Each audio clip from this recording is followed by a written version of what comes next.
بسم اللہ الرحمن الرحیم۔ اکثر طلبہ پریشان رہتے ہیں کہ حمزہ کون سا ہے، یہ سمجھ نہیں پاتے کہ حمزہ اصلی ہے یا حمزہ زائدہ ہے۔ بنیادی طور پر اگر ہم دیکھیں تو حمزہ کی 3 قسمیں بنتی ہیں: حمزہ اصلی، حمزہ وصلی اور حمزہ قطعی۔ اب ان تینوں میں فرق کیا ہے، تینوں کی تعریف کیا ہے، اسے ذہن نشین کر لیجئے۔ حمزہ اصلی تو وہ ہوتا ہے جو فا، عین اور لام کلمہ کے مقابلے میں ہو، جیسے امرا بروزن فاعلہ۔ اب دیکھیے امرا میں حمزہ جو ہے فا کلمہ کے مقابلے میں ہے، سألہ میں حمزہ عین کلمہ کے مقابلے میں ہے، اور قرأ میں فاعلہ حمزہ لام کلمہ کے مقابلے میں ہے۔ تو حمزہ وصلی وہ ہوا جو فا، عین یا لام کلمہ کے مقابلے میں ہو۔ دوسری بات، حمزہ وصلی وہ ہوتا ہے کہ اگر کلام کے شروع میں آئے تو پڑھنے میں آتا ہے، اور اگر درمیانے کلام میں آئے تو پڑھنے میں نہیں آتا، لکھنے میں آتا ہے لیکن پڑھنے میں نہیں آتا، جیسے استنصرا۔ اس کا حمزہ شروع میں ہو تو پڑھا جاتا ہے، لیکن اگر درمیان میں ہو تو نہیں پڑھا جاتا۔ دوسری پہچان حمزہ وصلی کی یہ ہے کہ حمزہ وصلی اکثر یا تو مکسور ہوگا، یعنی اس کے نیچے زیر ہوگی، اور یا پھر مضموم، یعنی اس کے اوپر پیش ہوگی، یا اس پر کسرہ ہوگی یا اس پر دمہ ہوگی، یعنی پیش ہوگی، دونوں طرح سے آتا ہے، جیسے انصر اور اسمع۔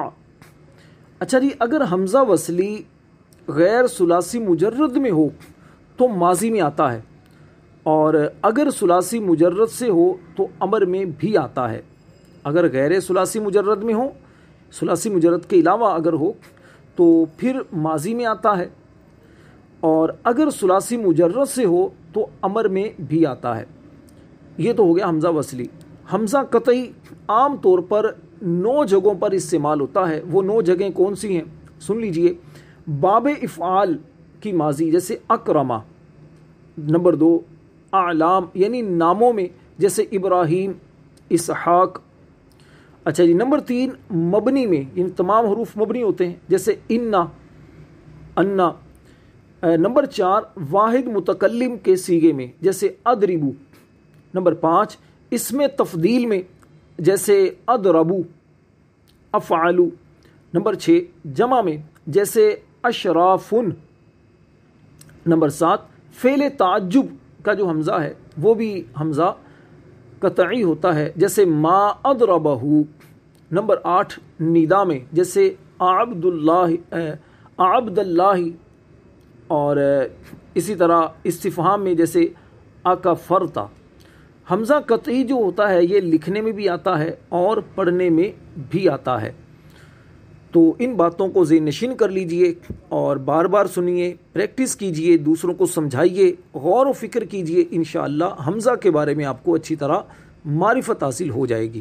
اللہ کریم دنیا اور آخرت کی برکتیں عطا فرمائے۔ اپنے بھائی راشد نور مدنی کو دعاؤں میں یاد رکھیے۔ صلو علی الحبیب صلی اللہ تعالی علی محمد۔